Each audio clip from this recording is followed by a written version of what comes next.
ആരും തികഞ്ഞവരല്ല, ആരും പൂർണ്ണമാകാൻ അർഹതയുള്ളവരുമല്ല. ആർക്കും ഒന്നും എളുപ്പമായി നടക്കുകയുമില്ല. എല്ലാവർക്കും പ്രശ്നങ്ങളുണ്ട്. മറ്റുള്ളവർ എങ്ങനെയാണ് കടന്നുപോകുന്നത് എന്ന് നിങ്ങൾക്കറിയില്ല. അതിനാൽ മറ്റുള്ളവരെ വിധിക്കുകയോ വിമർശിക്കുകയോ പരിഹസിക്കുകയോ ചെയ്യുന്നതിന് മുൻപ് താൽക്കാലികമായി നിങ്ങളുടെ നാവുകൊണ്ടുള്ള യുദ്ധം നിർത്തുക. എല്ലാവരും അവരവരുടേതായ രീതിയിലാണ് ജീവിക്കുന്നത് എന്ന് ഓർക്കുകയും ചെയ്യുക. ഓരോ സ്ത്രീകൾക്കും 2 പുരുഷന്മാരെ വേണം, ഒരാളെ വിവാഹം കഴിക്കാനും മറ്റൊരാളെ താരതമ്യം ചെയ്യാനും. ജീവിതമാണ്, പരീക്ഷിക്കപ്പെടും, പരാജയപ്പെടും, പരിഹസിക്കപ്പെടും. മനുഷ്യനാണ്, മറികടക്കണം, വിജയിക്കണം, കുതിച്ചുയരണം. വേദനിപ്പിച്ച മനുഷ്യരിലേക്ക് ഒരിക്കൽ തിരികെ ചെല്ലണം. ജീവിതം പഠിപ്പിച്ചതിന് നന്ദി പറഞ്ഞ് കൈകൊടുക്കണം. കരഞ്ഞിരുന്ന റൂമിലേക്ക് ഒന്നുകൂടെ മടങ്ങിയെത്തണം. വിങ്ങിപ്പൊട്ടി ആ നിമിഷങ്ങളെ ആത്മാഭിമാനത്തോടെ ഓർത്തെടുക്കണം. ധീരമായ കണ്ണുകളോടെ ജീവിതത്തിലേക്ക് തിരികെ നടക്കണം. പ്രണയമാകട്ടെ, സൗഹൃദമാകട്ടെ, മറ്റെന്തുമാവട്ടെ, ഒരാൾക്ക് തുടരാൻ താൽപ്പര്യമില്ല എന്ന് അറിയിക്കുന്ന നിമിഷം മുതൽ അതിൽ നിന്നും മാറി നടക്കാൻ മനസ്സുണ്ടാവുന്നിടത്തോളം വിശാലമാകണം നമുക്കവരോടുള്ള സ്നേഹം. സ്നേഹിച്ചു പിരിഞ്ഞവർക്ക് ഒരിക്കലും നല്ല സുഹൃത്തുക്കളാവാൻ കഴിയില്ല. കാരണം അവർ പരസ്പരം വേദനിപ്പിച്ചവരാണ്. അവർക്ക് ശത്രുക്കളാകാനും കഴിയില്ല. കാരണം അവർ പരസ്പരം സ്നേഹിച്ചവരായിരുന്നു. നല്ലപോലെ അടുത്തറിയുന്ന അപരിചിതരാണ് അവരിപ്പോൾ. നിങ്ങൾ സംസാരിക്കുന്നതിന് മുൻപ് നിങ്ങളുടെ വാക്കുകൾ 3 കവാടങ്ങളിലൂടെ കടന്നു പോകട്ടെ. ഇത് സത്യമാണോ? അത് ആവശ്യമുള്ളതാണോ? അത് ദയയുള്ളതാണോ? 1000 തവണ ഉറക്കെ വിളിച്ചു പറഞ്ഞാലും നമ്മളെക്കുറിച്ച് നമ്മൾ പറയുന്ന സത്യത്തേക്കാൾ ഈ ലോകം വിശ്വസിക്കുന്നത് മറ്റുള്ളവർ പതുക്കെ പറയുന്ന കള്ളത്തരങ്ങൾ ആയിരിക്കുമെന്ന് പഠനങ്ങൾ പറയുന്നു. ഒരിക്കൽ നിങ്ങൾ പിറകോട്ട് നോക്കുകയും യാഥാർത്ഥ്യങ്ങൾ മനസ്സിലാക്കുകയും ചെയ്യുമ്പോൾ നിങ്ങളെ ഒരുപാട് അലോസരപ്പെടുത്തിയ കാര്യങ്ങൾ വളരെ നിസ്സാരമായിരുന്നു എന്ന് തിരിച്ചറിയും. എല്ലാം നഷ്ടപ്പെട്ടതിന് ശേഷം നിങ്ങളിൽ എന്തെങ്കിലുമൊക്കെ ചെയ്യാനുള്ള ധൈര്യം ബാക്കി നിൽക്കുന്നുണ്ടെങ്കിൽ മനസ്സിലാക്കുക, നിങ്ങൾക്ക് ഒന്നും നഷ്ടപ്പെട്ടിട്ടില്ല. ആരും തികഞ്ഞവരല്ല, ആരും പൂർണ്ണരാകാൻ അർഹരുമല്ല. ആർക്കും ഒന്നും എളുപ്പമായി നടക്കുകയുമില്ല. എല്ലാവർക്കും പ്രശ്നങ്ങളുണ്ട്. മറ്റുള്ളവർ എങ്ങനെയാണ് കടന്നു പോകുന്നത് എന്ന് നിങ്ങൾക്കറിയില്ല. അതിനാൽ മറ്റുള്ളവരെ വിധിക്കുകയോ വിമർശിക്കുകയോ പരിഹസിക്കുകയോ ചെയ്യുന്നതിന് മുൻപ് താൽക്കാലികമായി നിങ്ങളുടെ നാവുകൊണ്ടുള്ള യുദ്ധം നിർത്തുക. എല്ലാവരും അവരവരുടെ തനതായ രീതിയിലാണ് ജീവിക്കുന്നത് എന്ന് മനസ്സിലാക്കുക. മനസ്സമാധാനം ഒരിക്കലും നമ്മളെ തേടി വരില്ല. അത് നമ്മുടെ കൈകളിലാണ്. അത് കിട്ടണമെങ്കിൽ നമ്മൾ ആരെയും അമിതമായി സ്നേഹിക്കാനോ വാത്സല്യിക്കാനോ പോകരുത്. ഒറ്റക്കാകുമ്പോൾ അടഞ്ഞ മുറിയിലെ ചുവരുകളെ നോക്കി കരയരുത്. നാടു മുഴുവൻ സർക്കിട്ട് പോണം.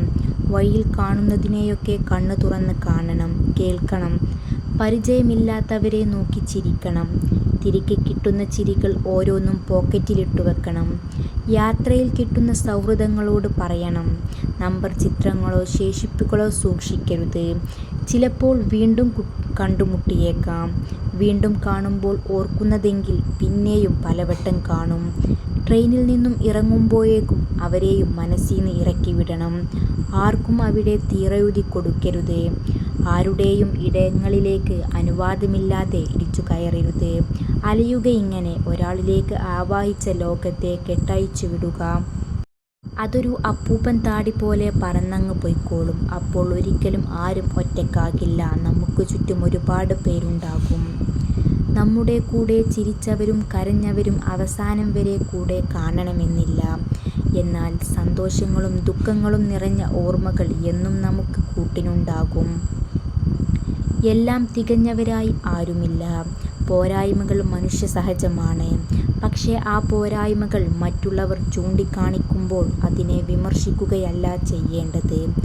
അത് ഉൾക്കൊള്ളാൻ പറ്റില്ലെങ്കിലും അതിനെ വിലയിരുത്താനെങ്കിലും നിങ്ങൾ ശ്രമിക്കുക. സാഹചര്യങ്ങൾ ഏറ്റവും മികച്ചത് ആകുന്നതുവരെ കാത്തിരിക്കുക. ഇപ്പോൾ തന്നെ തുടങ്ങുക. സാഹചര്യങ്ങൾ കാലക്രമേണ മികച്ചതായി തീരുന്നതാണ്. കൂടെയുള്ളവരെ നമ്മൾ ആത്മാർത്ഥമായി സ്നേഹിക്കുമ്പോൾ അവർക്കും അവരുടേതായ ഇഷ്ടങ്ങൾ ഉണ്ടെന്ന് മറന്നു പോകരുത്. അങ്ങനെ മറക്കുമ്പോൾ നിങ്ങളുടെ സ്നേഹം അവർക്കൊരു ഭാരമായി മാറുന്നു. എത്ര വലിയ പ്രശ്നത്തിൽപ്പെട്ടാലും മനഃശക്തി കൈവിടാതിരിക്കുക. കാരണം പ്രശ്നങ്ങളുടെ ശക്തിയേക്കാൾ മനസ്സിൻ്റെ ശക്തിയില്ലായ്മയാണ് നമ്മളെ തളർത്തുക.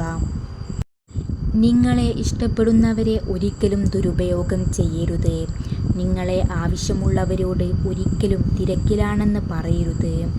നിങ്ങളെ എപ്പോഴും വിശ്വസിക്കുന്നവരെ ചതിക്കരുത്. നിങ്ങളെ എപ്പോഴും ഓർക്കുന്നവരെ മറക്കരുത്. വാക്ക് ഇരുതല വാളിനേക്കാൾ മൂർച്ചയുള്ളതാണ്. നമ്മൾ ആരെക്കുറിച്ച് അഭിപ്രായം പറയുന്നുണ്ടെങ്കിലും ഇരുവട്ടം ആലോചിക്കുന്നത് നല്ലതാണ്. ചിലപ്പോൾ നിങ്ങൾ പറഞ്ഞ വാക്കിൽ നിന്ന് അവരുടെ മനസ്സിൽ ചോരയ്ക്ക് ഉണ്ടാകും. പ്രണയം നിങ്ങളെ ശ്വാസം മുട്ടിക്കുന്നുവെങ്കിൽ അതേ വിട്ടുകളഞ്ഞേക്കുക. നിങ്ങളെ കരയിക്കുന്ന സൗഹൃദങ്ങളെ കൈവിട്ടു കളയുക. നിങ്ങൾ ഒന്നുമല്ലെന്ന് ഉരുവിടുന്ന മനുഷ്യരുണ്ടെങ്കിൽ അവരിൽ നിന്നും തിരിഞ്ഞു നടക്കുക. ശരിയെന്ന് ബോധമുള്ള നിങ്ങളുടെ ഇഷ്ടങ്ങൾക്ക് പിറകെ പോകുക. ഒരു കുഞ്ഞു പുഞ്ചിരിയെങ്കിലും മറ്റുള്ളവർക്ക് സമ്മാനിക്കുക. നിങ്ങളെ സ്വീകരിക്കുന്ന ഇടങ്ങളിൽ കയറി ചെല്ലുക. നിങ്ങളെ എല്ലാ കുറവുകളോടു കൂടി ഉൾക്കൊള്ളുന്നവരെ കൈകോർത്ത് നടക്കുക. നിങ്ങൾ എന്നും നിങ്ങളായിരിക്കുക. അത് മാത്രമാണ് നിങ്ങളുടെ വിജയം. നമ്മുടെ സങ്കടങ്ങൾ തീരുവാൻ വേണ്ടി മാത്രം ചിരിക്കാം. നമുക്ക് സന്തോഷം ഉണ്ടാകുമ്പോൾ മാത്രം. പക്ഷേ ഒരിക്കലും മറ്റുള്ളവരുടെ സങ്കടത്തിൽ സന്തോഷിക്കുകയും ചെയ്യരുത്. നിങ്ങളുടെ ജീവിതത്തിൽ എല്ലാ വർഷവും പുതിയ സുഹൃത്തുക്കളെ ലഭിച്ചേക്കാം. എന്നാൽ ദീർഘകാലമായി നിലനിൽക്കുന്ന ബാല്യകാല സൗഹൃദങ്ങൾക്ക് പകരമായി മറ്റൊന്നും ഉണ്ടാകില്ല. ഒന്നിനെയും അമിതമായി സ്നേഹിക്കരുത്. നിങ്ങൾ ദുഃഖിക്കേണ്ടി വരും. ഒന്നിനെപ്പറ്റിയും അമിതമായി ആലോചിക്കരുത്. നിങ്ങളുടെ സമാധാനം നഷ്ടപ്പെടും. ഒന്നിനു വേണ്ടിയും അമിതമായി യാചിക്കരുത്. നിങ്ങൾ അപമാനിക്കപ്പെട്ടേക്കാം. നിങ്ങളുടെ പ്രിയപ്പെട്ടവർ അവരുടെ സങ്കടം മറ്റൊരാളോട് പറയേണ്ടി വരുന്നത് നിങ്ങളുടെ പരാജയം മൂലമാണ്. ചില്ലകൾക്ക് ഇലകളോട് മിണ്ടാൻ സമയമില്ലാതാകുമ്പോഴാണ് എവിടെയോ നിന്ന് വന്ന കാറ്റിനോട് ഇലകൾ സങ്കടം പറയുന്നത്. വിജയികളുടെ കഥകൾ വായിക്കരുത്. അതിൽ നിന്നും നിങ്ങൾക്ക് സന്ദേശം മാത്രമേ ലഭിക്കുകയുള്ളൂ. പരാജിതരുടെ കഥകൾ വായിക്കുക. നിങ്ങൾക്ക് വിജയിക്കാനുള്ള പ്രചോദനം ലഭിക്കും. എല്ലാവർക്കും കഴിവുകൾ ഒരുപോലെയല്ല. എന്നാൽ നമുക്കെല്ലാവർക്കും കഴിവുകൾ വികസിപ്പിച്ചെടുക്കാനുള്ള അവസരം ഒരുപോലെയാണെന്ന് മനസ്സിലാക്കുക. ഒരാളെ വിലയിരുത്തേണ്ടത് എങ്ങനെയാണ്? അയാൾ എന്തൊക്കെ സമ്പാദിച്ചു എന്നതിൻ്റെ അടിസ്ഥാനത്തിലാണോ? അവ നേടിയെടുക്കാൻ അയാൾ എന്തു വില കൊടുത്തു എന്നതുകൂടി കണക്കു കൂട്ടേണ്ടേ? പരസ്യമാക്കാനൊക്കെ കഴിയുന്നത് നിർവഹിക്കാൻ സമ്പാദിച്ചവ മാത്രമേയുള്ളൂ. അത് സമ്പത്ത് ആണെങ്കിലും സന്തോഷമാണെങ്കിലും അങ്ങനെ തന്നെ. നിങ്ങൾ ഒരാളെ എത്ര വേണമെങ്കിലും പ്രശംസിച്ചോളൂ.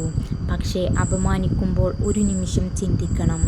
കാരണം അപമാനം എന്നത് അവസരം ലഭിക്കുമ്പോൾ നൽകുന്ന വായ്പയാണ്. എല്ലാവരും പലിശ സഹിതം തിരിച്ചു നൽകുന്നു.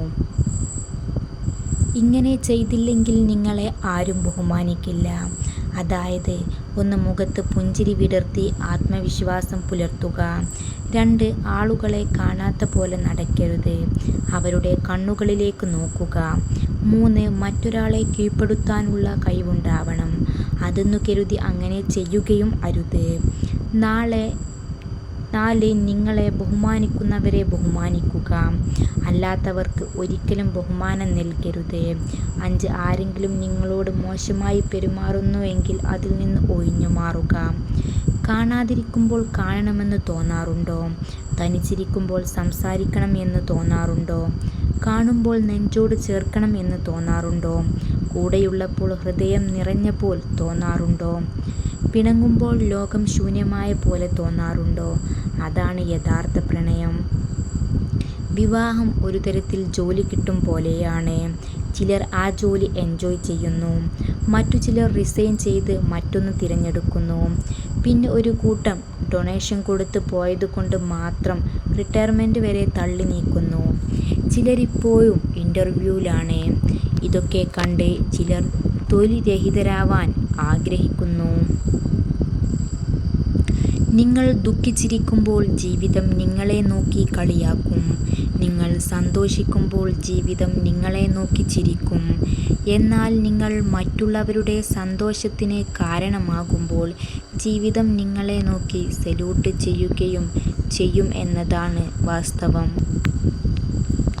ജീവിതത്തിൽ സത്യം പറഞ്ഞ് വേദനിപ്പിക്കേണ്ടി വന്നാലും നുണകൾ പറഞ്ഞ് ആരെയും സന്തോഷിപ്പിക്കാൻ ശ്രമിക്കരുത്. നല്ല ശീലങ്ങൾ പഠിക്കേണ്ടത് കുടുംബത്തിൽ നിന്നാവണം. തിരിച്ചറിവുകൾ പഠിക്കേണ്ടത് സമൂഹത്തിൽ നിന്നാവണം. നന്മയെ തിരിച്ചറിയേണ്ടത് പ്രവൃത്തികളിൽ നിന്നാവണം.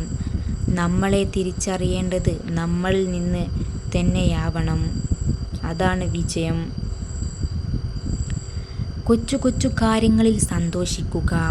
സന്തോഷിക്കാൻ കിട്ടുന്ന ഒരു അവസരവും പാഴാക്കരുത്. ആത്മാർത്ഥമായി കുട്ടികളെപ്പോലെ ചിരിക്കുക. മറ്റുള്ളവർ എന്തു വേണമെങ്കിലും പറയട്ടെ, സന്തോഷം അത് നമുക്ക് വേണ്ടിയാണ്. മറ്റൊരാളെ സന്തോഷിപ്പിക്കാൻ പരിധികൾ ഉണ്ട്. ശരിയായ പ്രചോദനത്തോടെ, ശരിയായ ആളുകളുടെ സഹായത്തോടെ ശരിയായ കാര്യങ്ങൾ ചെയ്യുന്നതിന് നിങ്ങൾ ജീവിത ഗെയിമിൽ വളർന്നു. പരിശ്രമങ്ങളൊക്കെ നല്ലത് തന്നെ, പക്ഷേ അവയൊന്നും ജീവിക്കാൻ മറന്നുകൊണ്ടാവരുത് എന്ന് മാത്രം. എല്ലാം നേടിയിട്ട് ജീവിക്കാം എന്ന് കരുതുന്നത് വിഡ്ഢിത്തമാണ്. ആഗ്രഹങ്ങളുടെ സാക്ഷാത്കാരത്തിനായി പരിശ്രമിക്കുമ്പോഴും ഉള്ളതിൽ സന്തോഷിക്കുന്ന മനസ്സിൻ്റെ ഉടമകളാവുക എന്നതാണ് പ്രധാനം. ബുദ്ധി കൂടുതലുള്ളവരുടെ 7 ലക്ഷണങ്ങൾ. 1. അവർ അവരോട് തന്നെ സ്വയം സംസാരിക്കും. അവർ സ്വയം മോട്ടിവേറ്റ് ചെയ്യും. 2. അവരുടെ റൂമെല്ലാം അലങ്കോലമായിരിക്കും. അവർ എപ്പോഴും ക്രിയേറ്റീവാണ്. 3. അവർക്ക് അറിയില്ലാത്ത കാര്യം അറിയുന്ന പോലെ അഭിനയിക്കില്ല. 4. അവർ വലിയ കാര്യങ്ങളെപ്പറ്റി ചിന്തിക്കും. എന്താണ് ലൈഫിൻ്റെ അർത്ഥം, എന്താണ് പ്രപഞ്ചം, എന്താണ് മതം എന്നെല്ലാം അന്വേഷിക്കും. 5. ഒരു കാര്യം പറയുന്നതിന് മുൻപേ അവർക്ക് പെട്ടെന്ന് കാര്യം പിടികിട്ടും. 6. അവർ ഇൻട്രോവേർട്ട് വ്യക്തിത്വമുള്ളവർ ആയിരിക്കും. 7. അവർക്ക് എല്ലാത്തിനും നിയന്ത്രണം ഉള്ളവർ ആയിരിക്കും. സ്ത്രീകൾ പൊതുവെ പ്രായം കൂടിയ പുരുഷന്മാരെയാണ് ഇഷ്ടപ്പെടുന്നത്. കാരണം അവർ കൂടുതൽ പക്വത ഉള്ളതായിട്ട് അവർ കരുതുന്നു. ജീവിതത്തെ അളക്കുന്നത് നാം എടുക്കുന്ന ശ്വാസത്തിൻ്റെ എണ്ണം കൊണ്ടല്ല, മറിച്ച് നമ്മുടെ വിശ്വാസം നിലക്കുന്ന ചില നിമിഷങ്ങൾ കൊണ്ടാണ് ജീവിതത്തെ അളക്കുന്നത്.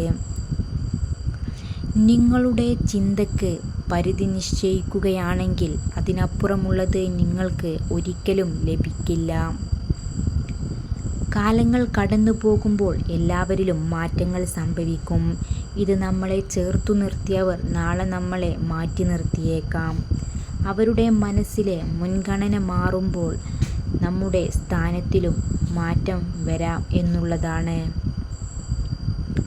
അവഗണിക്കുന്നവരുടെ പരിഗണനയ്ക്കായി കാത്തുനിൽക്കാതെ അത്രമേൽ വേഗത്തിൽ അതെല്ലാം മറന്ന് ജീവിതത്തിൽ മുന്നോട്ട് പോകുക എന്നതാണ് യഥാർത്ഥ ആത്മാഭിമാനം. Thanks for watching. Don't forget to subscribe.